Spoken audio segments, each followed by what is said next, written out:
Uloma and her husband Ijike were the epitome of success and grace in Umuahia. Their names carried weight in conversations, not just for their wealth, but for the way they uplifted their community. Ijike, a renowned philanthropist and owner of a booming manufacturing company, was admired for his generosity and sharp business acumen. Uloma, on the other hand, ran one of the largest supermarkets in the city, a beacon of modern retail and quality goods. Their lives seemed like a fairy tale to outsiders. Uloma wore the latest designer clothes, radiating sophistication wherever she went. Their luxurious mansion was the envy of all, and their two adorable twin children, Nnoma and Uche, completed their picture-perfect family. The twins were their pride and joy, but their arrival had subtly shifted Uloma's priorities. Running a thriving supermarket while caring for her little ones became a juggling act. Though she loved Nnoma and Uche dearly, the demands of motherhood left her stretched thin. Her once meticulous attention to her business began to waver, and she knew something had to change. Determined to strike a balance, Uloma decided to hire a nanny. However, the search proved more challenging than she anticipated. Each candidate seemed unsuitable. Some were too old to keep up with active toddlers, while others were too inexperienced to handle the complexities of raising twins. Frustration began to set in as the days turned into weeks, and the perfect nanny remained elusive. Just when Uloma was about to lose hope, Chioma walked into her life. From the moment Chioma stepped into the room, she exuded a calm confidence that immediately caught Uloma's attention. She was in her late 20s, with a warm smile and a gentle demeanor that felt reassuring. Chioma's references spoke highly of her experience with children, and her composed answers during the interview reflected her capability and dedication. Uloma felt a wave of relief. Chioma seemed perfect, a rare combination of maturity, energy, and genuine care. Without hesitation, Uloma hired her, feeling that her search had finally come to an end. As Chioma moved into the family home and began her duties, Uloma felt a weight lift off her shoulders. The twins adored their new nanny, and her presence brought a sense of order and calmness to their household. Uloma wasted no time in getting Chioma acquainted with her new responsibilities. With a mix of excitement and caution, she showed her around the house, detailing every aspect of her children's care. "These are Nnoma and Uche's favorite toys," she said, pointing to a neatly arranged shelf in the playroom. "And here is the pantry. Make sure their meals are balanced and they get plenty of fruit each day." Uloma's tone was firm but kind, her maternal instincts on full display. Chioma nodded attentively, her expression calm and composed as Uloma continued. "Bath them twice a day. Don't let them skip their nap times. Keep an eye on Uche. He tends to wander off." For the first few weeks, Uloma kept a close watch on Chioma. She observed her every move, ensuring that her precious twins were in good hands. Chioma seemed diligent, always punctual, and the twins appeared to take a liking to her. They giggled at her playful antics and followed her around the house, their innocence trusting and unguarded. Satisfied with her performance, Uloma gradually began to ease her supervision. She handed over full responsibility for the twins to Chioma, trusting her judgment and care. With Mr. Ijike frequently away on business trips and Uloma leaving for her supermarket by 8 in the morning and returning around 6 in the evening, the children were left in Chioma's hands. The day Chioma began her full duties as the sole caretaker of Nnoma and Uche marked a subtle but ominous shift in the household. Behind her warm smile and gentle demeanor, Chioma harbored a dark side that no one could have foreseen. The moment the front door closed behind Uloma each morning, Chioma's kind facade began to crumble. Her tone grew sharper, her patience thinner, and her actions colder. Breakfast, once a colorful spread of fruit and warm porridge, turned into hastily thrown together meals of plain bread and water. The twins' laughter, once a constant melody in the house, was replaced with uneasy silence and muffled cries. Chioma's playful demeanor faded as she barked commands at the toddlers, ignoring their tears and pleas for attention. By the end of the first week, Nnoma and Uche's cheerful spirits began to dim. Their bright, curious eyes seemed clouded with confusion and fear. Uloma and Ijike, caught up in their busy lives, noticed little. To them, everything seemed fine. Chioma remained polite and efficient in their presence, and the children, though quieter, didn't complain. The twins were too young to articulate their discomfort, too scared to tell their parents what was happening, and so the days turned into weeks and the subtle suffering of Nnoma and Uche deepened, unnoticed by the very people who adored them the most. It was a quiet morning when Chioma, as usual, fed Nnoma and Uche their breakfast while Uloma prepared to leave for the supermarket. The children obediently sat at the dining table, eating the plain flavorless porridge Chioma had hastily prepared. As Uloma kissed her twins goodbye and left the house, Chioma waited until the sound of the car engine faded into the distance before her true colors emerged. She carried the children's lunch, a meal carefully prepared by Uloma, into the kitchen, but not to serve it. Instead, Chioma sat down and devoured it herself. Unbothered, she soaked some cereal, made herself comfortable in the living room, and turned on her favorite TV channel. Moments later, Uche's faint cries from the bedroom interrupted her. At first, Chioma ignored him, engrossed in her show and food. But as his cries grew louder and more persistent, her irritation boiled over. Slamming the bowl down on the coffee table, she stormed into the bedroom. "What is it now?" she snapped, glaring at the little boy. Uche, frightened but unable to hold back his tears, sobbed harder. Chioma raised her voice, her tone dripping with menace. "Look, if you don't keep quiet, I will beat the living daylight out of you," she hissed. The threat silenced Uche immediately, his small frame trembling with fear. As she turned to leave, Chioma noticed a foul smell in the room. Wrinkling her nose, she realized Uche's diaper was full. She rolled her eyes in disgust, but made no move to change it. Instead, she left him there, crying softly, and returned to her spot in the living room to finish her cereal and continue watching her program. The hours passed uneventfully for Chioma, but were cruelly to the twins. Uche, his diaper soiled and his cries unheard, eventually fell into a restless sleep. Nnoma sat quietly in a corner, her bright eyes dull with sadness. As the day wore on and the clock ticked closer to 6 in the evening, Chioma sprang into action. She quickly prepared some fruit for the twins, wiped them down hastily, bathed them, and dressed them in clean clothes. By the time Uloma arrived, the twins were tucked into bed, their small bodies drained of energy. Uloma peeked into their room and smiled, seeing her children sleeping so peacefully. "Thank you, Chioma," she said, genuinely appreciative.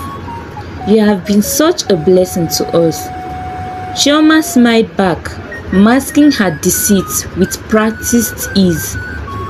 "Of course, madam," she said sweetly before gathering her things and leaving for the day. This routine continued for weeks. Chioma, now confident in her ability to hide her negligence, grew bolder in her behavior. The twins' bright spirits dimmed further, their joy replaced by a quiet resignation.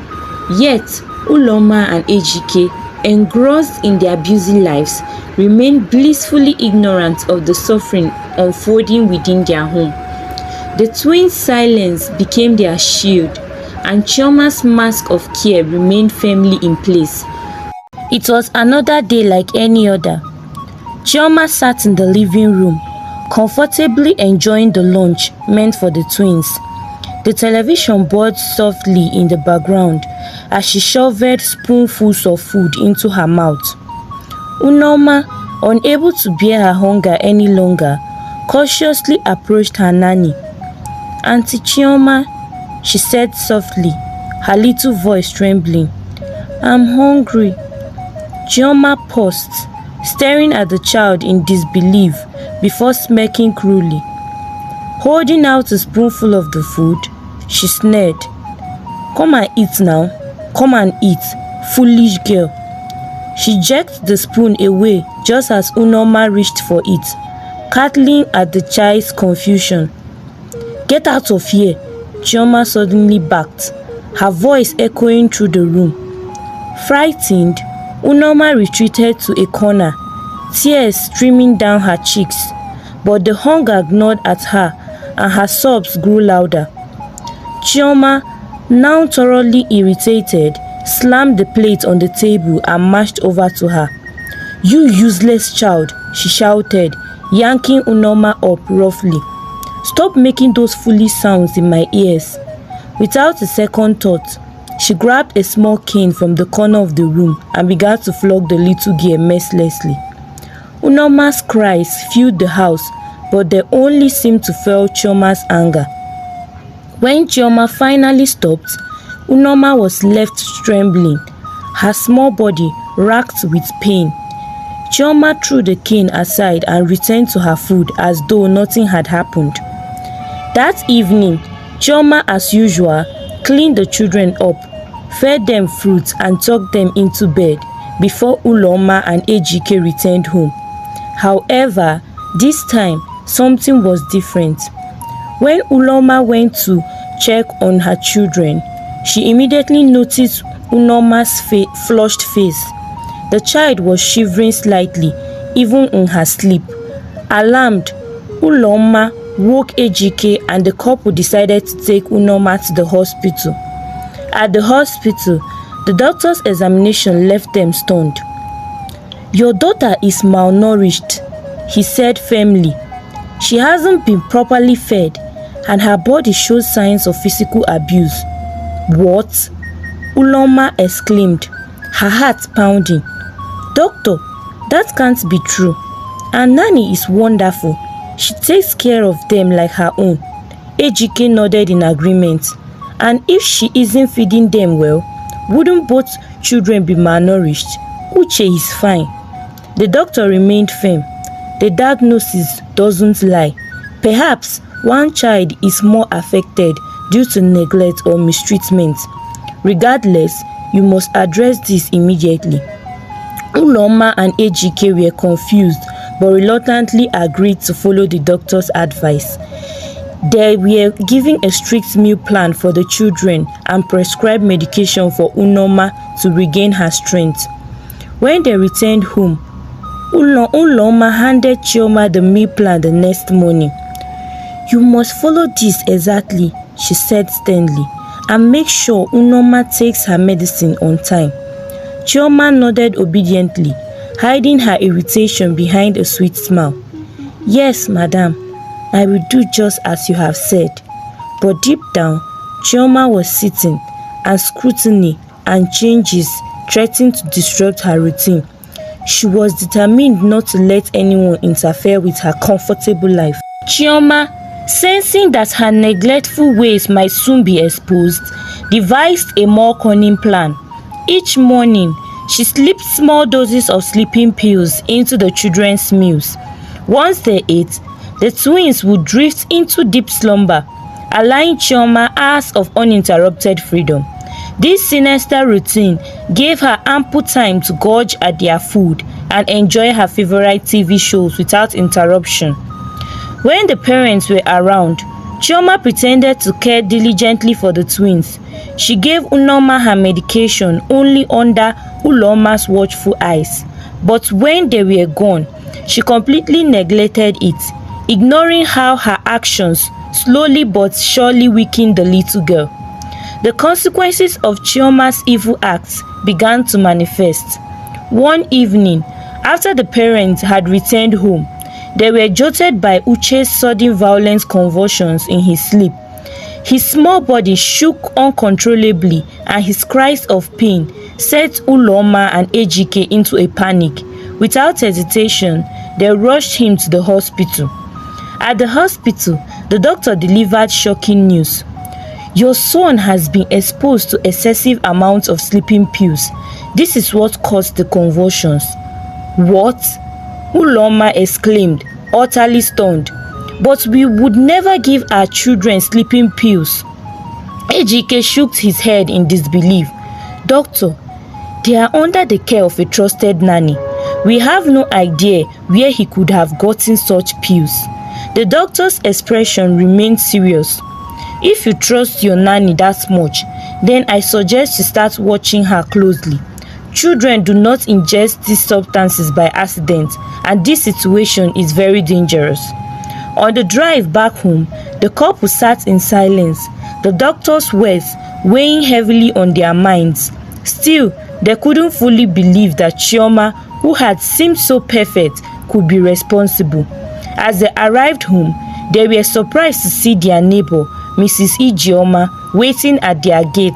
She greeted them warmly, but quickly shifted to a tone of concern. Mr. and Mrs. Ijike, she began, I have been hearing strange shouts and the cries of a baby coming from your house every day when you are away. Is everything okay? Uloma frowned. Our children are left in the care of their nanny during the day, but we have never heard anything like that when we are home. Mrs. Ijeoma raised an eyebrow. A nanny? I thought your children accompanied you to the supermarket. The cries are quite loud, like someone is being punished or hurt. I didn't want to interfere, but I was scared something might be wrong. She paused, her face a mixture of worry and confusion. At one point, I even thought your house might be haunted. The couple exchanged a worried glance as Mrs. Ijeoma bid them good night.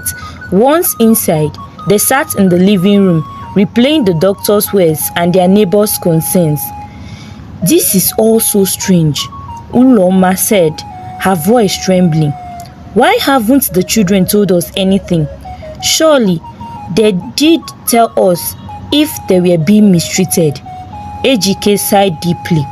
Maybe they are too scared to speak up, but there's definitely something going on. He rubbed his temples in frustration before suddenly looking up. We installed a CCTV system a while back, didn't we? Yes, Uloma replied, her face lighting up. We haven't been using it though.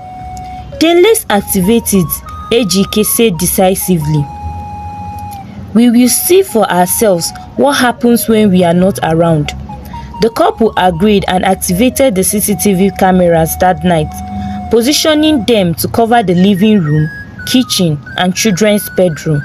Though they went to bed heavily with worry, they were determined to uncover the truth. Chioma arrived at the house that morning, her usual bright demeanor masking her dark intentions. The couple, now suspicious of her actions, kept calm, not betraying their growing doubts. Chioma remained oblivious as she went about her routine. She fed Nnoma breakfast and waited for the parents to leave so she could begin her vile deeds. That day, she noticed Uche was absent, but she didn't care enough to ask. With Nnoma as her only target, she continued as usual, but this time, without the sleeping pills, she had an even more sinister plan. After eating the cereal and food meant for the children, Chioma went to the bathroom. She urinated into a glass cup and defecated into a plate. Carrying the disgusting items to the dining table, she called Nnoma over. The little girl, thinking it was food, approached eagerly, her face lighting up with innocent anticipation, but her joy quickly turned into terror when Chioma began forcing the horrid concoction towards her. "Auntie Chioma, please! Auntie Chioma!" Nnoma cried, tears streaming down her cheeks as she pleaded. "Shut up and eat it!" Chioma barked, her voice cold and cruel. Just then, the door burst open. Uloma and Ijike rushed in, having been watching the events unfold on their newly installed CCTV cameras. Uloma screamed in horror and snatched Nnoma away from Chioma's grip. Clutching her daughter protectively, tears of rage and despair streamed down her face. "You evil woman!" Ijike bellowed. "How could you feed a child your waste? What kind of monster are you?" But instead of remorse, Chioma glared at them with fiery hatred. "You think I'm the monster here? The truly wicked person is your wife, Uloma." Uloma froze, staring at Chioma in shock. "What are you talking about?" Chioma laughed bitterly. "Don't you remember me, Senior Uloma? Let me remind you of the junior student you almost killed in secondary school. The one you and your friends forced to drink water mixed with your menstrual blood while you laughed at her tears." Uloma gasped, her knees going weak as the memory came rushing back. She remembered the terrified girl who had begged for mercy as she and her friends humiliated her, all for their amusement. "Chioma, is that you?" Uloma whispered, her voice trembling with guilt and disbelief. "Yes, it is me," Chioma said, her voice filled with fury. "After drinking that disgusting thing, I became gravely ill. My parents spent all their savings to nurse me back to health. Lying on that hospital bed, I vowed to find you and make you pay for what you did to me." She continued, her voice dripping with venom. "When I moved to this city in search of work, fate led me to your nanny advertisement. At first, I didn't know it was you, but when I saw your name and face, I knew it was time for revenge. So I applied, and here I am." Uloma's tears flowed freely. "Chioma, I'm so sorry. I was young and foolish. I didn't understand the pain I caused you. Please believe me, I have changed." But Chioma wasn't moved. "Sorry wouldn't erase what you did to me," she spat. Ijike, disgusted and enraged, called the police immediately. Chioma was arrested, shouting accusations and insults as she was taken away. That night, as the children slept, Ijike confronted Uloma. "I can't believe you were capable of such cruelty. What were you thinking? Giving someone your menstrual water to drink? Were you out of your mind?" Uloma could only sob, unable to defend herself. "I was a different person back then. I regret it more than you will ever know." In the weeks that followed, Uloma worked tirelessly to make amends. She pleaded with the court for leniency on Chioma's behalf, asking for a lighter sentence. She also began visiting Chioma in prison, apologizing and trying to repair the damage she had caused. Chioma was sentenced to 5 years in prison, where she began to reflect on her own actions. Slowly, Uloma's sincerity softened her heart and she started to heal from the pain of her past. The things we do, good or bad, have a way of coming back to us. Uloma's past cruelty returned in an unexpected and painful way, showing that no action truly goes without consequence. Chioma's desire for revenge blinded her to the innocent children she was hurting. Instead of healing from her past pain, she became just as cruel as those who hurt her. True healing comes from forgiveness, not vengeance. If you love this story, I'm sure you'll enjoy the rest on this page. Stay tuned for more. Please don't forget to like, share, and subscribe.